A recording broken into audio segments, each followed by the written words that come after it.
Jess, how are you? Great. How are you? Great. It's such a pleasure speaking with you about Mortal Kombat. Very Thanks. exciting. Thanks for having me. Yeah. So what was the experience like of filming? And what's this whole process been like for you? Well, it was crazy because in terms of the timing, we wrapped, I think Josh and I were the last two, Josh who plays Kano, to wrap. We had one more week on everyone else. We wrapped, I think it was like the 23rd of December. So it was right before Christmas. So I had Christmas in Australia after we wrapped and then came back to LA. And then it was like immediately after that lockdown happened. And I know that, that there were films mid filming that got shut down, that took months and months. And I mean, to get back up off the ground filming again. So it was amazing. We had it in the can, and then they did have to do reshoots. So that was getting shuffled around all through 2020. And I was lucky that I got to stay in LA. There was some of the other cast had to fly and do the 2-week quarantine in Australia before shooting reshoots. But I stepped on set here. I had a full day of green screen and a whole bunch of other stuff here. And that was in November, so not that long ago. And then here we are, April, and the movie's about to come out, and it's super exciting. I mean, it's really great as well that it's come at this time. We have cinemas opening back up, and the vaccine rollout's been unbelievable. So it's just so much safer now for everyone to be getting into the cinema. And I think it's such an amazing movie to see on the big screen. So the timing of the whole thing has been quite phenomenal, to be honest. Mm-hmm. It's worked out really well. So with Josh, it's really funny because you've known his brother for a long time, Ben, and we actually had just interviewed him recently for Firefly Lane. What was it like? And you have great chemistry, not only on screen, but also in the interviews as well, too. What was it like working with Josh? Well, I've known Josh too. So I knew Josh and Ben, but I just had spent more time with Ben over the years. Josh, he's just great. He's really good fun. We also have another connection in that I worked on Chips with Dax Shepard, and he was on his show for Showtime. What's it called? House of Lies. House of Lies. I've just started watching it too. I can't believe I forgot. That's my COVID brain. I have no memory anymore. Not that I've had COVID, but you know what I mean. It just meant not using my brain. So I knew of Josh, but then he worked with Kristen Bell. I worked with Dax on Chips, and they were always like, Dax was always like, have you not spent time with Lawson? You'd love him. You guys would really get along. And I was like, I haven't spent a ton of time with him. And then, we booked this film together, and I was like, well, we're going to get to know each other real well. So he was a hoot. I love Josh. We have a very similar sense of humor and we're both Australian. We were two of the, I think, almost only Australians on set. So actors, that is. So yeah, we really got along, and I could appreciate all of his ridiculous Australian humor throughout the whole movie. You have like a little language between the two of you. Exactly. And your favorite fight as well, too, I think you said, right? Yeah, our favorite fight. I think I speak for Josh as well when I say that. It was our fight that kind of goes a little haywire at the end there. It's by far my favorite fight. It's really scrappy and rough, and it's brutal, to be honest. So I'm looking forward to people seeing that and hearing your response. Yeah. And what do you think, too? Because when you bring in somebody like Josh, and with yourself as well, too, the movie tonally feels a little bit different than what we expect in the best way possible. So what do you like that it's a little bit funny, it's a little bit serious? I really like both. Yeah, I like that it's funny. I think what makes it really fun is that most of the characters traditionally are really serious characters and really stoic, and so it's so fun to see this wacky character up against those really serious characters and how that they play off each other. And for me, personally, getting to play off Josh, who's such a great improviser, made it fun. I had then the room to play within my character as well. And I'm interested to kind of see how that relationship gets to develop if we continue on with more films. I think there's lots of room to play there between the two characters. So one of the things that I really enjoyed reading about is the amount of detail that goes into this movie. And I'm thinking particularly in terms of, for your character, the costumes, for example. You Mhm. know, there's a lot of thought that goes into that. And then certainly with the knives as well, that every knife is like inscribed differently, Yep. and your location, thinking about where to put you. Mhm. So what do you feel like? How immersed do you feel with all of these different elements of play? Yeah, well, it was really great. So it was not much of a stretch, really, to feel like you're really stepping into this world and that you are this character, because so little of it was green screen. Simon, our director, made sure that majority of the stuff that we shot was shot on location, and it felt so realistic. And the sets were epic. Costumes, Cappy, who was the costume designer, is just amazing, and she really made sure, my dog's barking out there. Whoops. She really made sure that we felt comfortable and that it was practical, but at the same time, completely immersive experience for us. So for me, putting on the costume, I immediately felt transformed, and it was not, didn't, yeah, like I said, didn't feel like a stretch that I was playing this character. But for me, really seeing all of the other actors in their costume was like the really overwhelming, cool kind of experience for me, because you felt like you're in the video game. It was so cool. Yeah. And that was also the first time seeing them in costume was on set. So I hadn't been seeing them in the hallways, kind of trial and erroring their costume. It was like, all right, we're filming this scene. This is the first time I'm going to be seeing Kung Lao. And he walks out in his costume, and you know, it's just amazing. That I think that they tried to find the balance for you because they wanted the costume to look very serious, but then Mm-hmm. it had feminine elements as well too, because you know you're one of the few female characters. There's so many of these boys that come out, right? And a Yeah. lot of them with a lot of training as well too. So you know, how do you feel like you kind of found that balance between very serious but also feminine as well? Yeah. Well, she still kind of can really, Sonya can hold her own with the boys for Yeah. sure. So it did have to be a fine balance of like trying to, I guess, not sexualize her too much, you know, also kind of making her be able to fit in and not just stand out like a sore thumb in the mix with all these guys. But then, yeah, I mean, there's still some figure hugging elements to my costume that give it more of that feminine kind of side to it, I guess. There's some skin shown, there's some arms, Mm-hmm. there's some padded boobs, you know, there's some stuff going on. The inevitable training question. Yeah. I imagine though, with the Meg, for example, you picked up a lot of practical skills. And in this case, you know, you did post videos that you were doing chin-ups, that you were figuring them out. And some of these stunts, you know, when you got them done, you're very happy about it. Yeah, It was a great feeling to stick the landing. for sure. I really took my training really, I took my training really seriously. I've never been given the opportunity. Well, I kind of have. I lie. I've been given a couple of opportunities where I got to learn new skills. For Battle of the Sexes, I got to train tennis with an amazing tennis coach. For the Meg, we did a bunch of deep diving and swimming.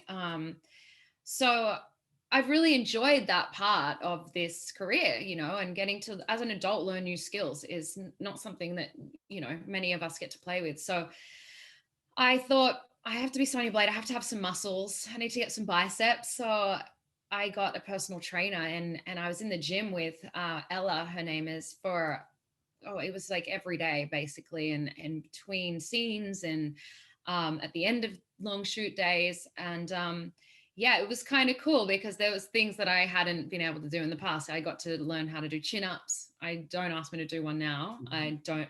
We have a chin up bar here, and I don't even know if I could get a halfway up. COVID has not been kind, but yeah, I just took it as an opportunity to just go all in. I was like, let's just see how far I can push myself physically.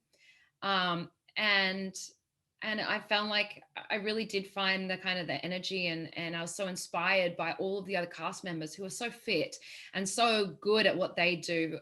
There, a lot of them are masters in fighting in different forms. So I was like, I need to kind of raise the bar for myself here. And I also had an amazing martial arts teacher called Nino Pillar, and he was teaching me all of the skills that you see, the knife fighting and the kicking and the punching, and then just an amazing team of stunt guys and girls and the coordinator, and they all just worked above and beyond to teach me as much as I could, particularly those wire stunts that you see throughout. There's about 3 of them that I do. No spoilers, but they're cool.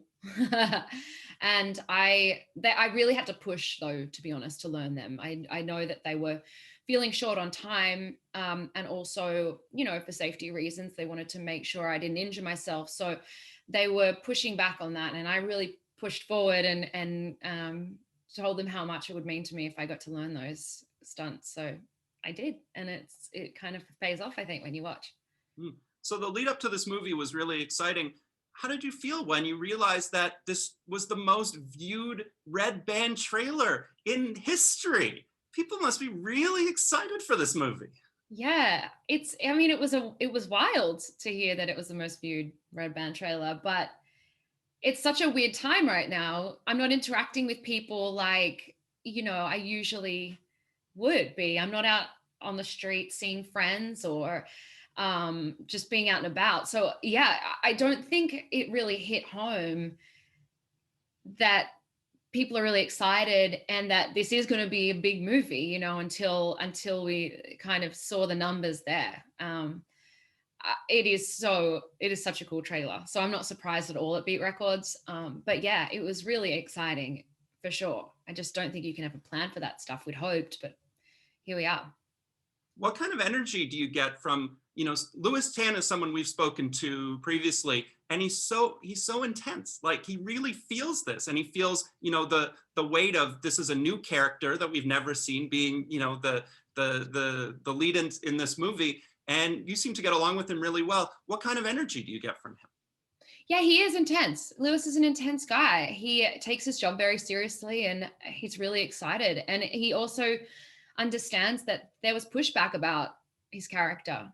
It's an unknown character. So I think audiences are going to fall in love with him on the screen. He's great in it. But yeah, we definitely have very different approaches to our work, and it kind of works. It's a bit of a yin and yang, you know. He's very serious and I'm very silly, and and for whatever reason it works. We had fun shooting together, and you know, I think it's interesting times right now with there's a particular, you know, specific hate towards Asian people in this country right now, and I think they, you know, majority of the cast, myself included, not being of Asian heritage, I can't understand how they're feeling at this time. But I think a lot of them are really using their voices and taking this as a really great opportunity to speak up and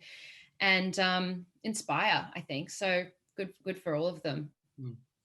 You're a very giving person, and you know, I'm reading about how you foster dogs, and we heard one of them, and really take care of them when they're in need. And then I see you in something like this, in which you're showing a bit of a different side of yourself. Do you feel like it carries over a little bit, or do you feel like what you do sort of in your life, it doesn't relate to the characters that you play? Oh yeah, for sure. Look, I think any character you play straddles parts of your own life. You know, you have to bring in your own experience to anything you do in life. So for sure, I think there's elements and glimpses of me in all the characters that I play. Speaking of fostering dogs, this one's about to get fostered out if she doesn't stop barking. So I do really enjoy, you know, doing these different things that kind of, I guess, I'd say I enjoy doing things that take me outside of this crazy industry in my free time. You know, you can deal with people with egos and insane people, like in any profession, but this town can be, you know, all consuming. And for me, I think I get my reality check from doing things like fostering dogs and spending time helping when I can, and kind of just being taken out of my own head and kind of to do things that better society, I guess. Yeah. If that makes sense. Yeah, for sure. So this is a movie that everybody is going to want to be seeing. It's already out in some places internationally, you know, if in the theater, if they can, on HBO Max. you were alluding a little bit earlier, but what have been some of the things that you've been really enjoying? What have you been watching that you've really liked? Oh gosh, there's so many things. I really enjoy documentaries. So I just watched, God, what have I just watched? I'm just trying to think. Well, I mean, in terms of like limited series, I love like Normal People. And what else have I watched? I loved, oh God, I went back and watched Game of Thrones because I hadn't watched that. That's terrible, isn't it? I must have been the only person on the whole planet that hadn't watched that. Started watching The Wire recently, another thing, and West Wing. I've actually gone back into some of the old amazing series because I've kind of was a little late to some of those. I wasn't actually living in America at the time when they all came out, and I was like, I need to catch up on these classics. But yeah, I've been just watching a bunch of limited series, and I've been watching actually all of the Warner Brothers movies on HBO, and that's not me trying to be a good employee. I really have. I've been enjoying the fact that there's just kind of a new big blockbuster that comes out every month. I've been missing going to the cinema and watching these great films that, you know, have just kind of not been around for the last year. So what has, I found Packed to the Rafters is now available. I was watching a little of that. Yeah, I was going as far back. You talked about some of the WB films that you've been in over the years, certainly in Toronto, shooting in Toronto, being there. It feels like this has been a big journey for you, an amazing journey, you know, that you've been really doing what you enjoy and getting here. What has that meant for you? And how does this kind of feel like it's the, you know, the culmination to a degree of that journey? It's interesting because I feel like, you know, when I first Packed to the Rafters was an Australian series, obviously, that I was back in, that kind of launched my career back home.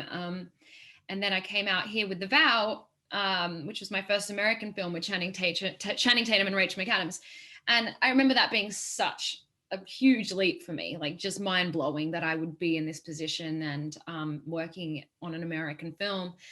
And then since then, it's kind of been perfectly lovely progression. You know, I never felt like I got that big wham of overnight success, which I don't think I would have been good with managing, to be honest. I don't think I was in a place where I would have been able to handle that.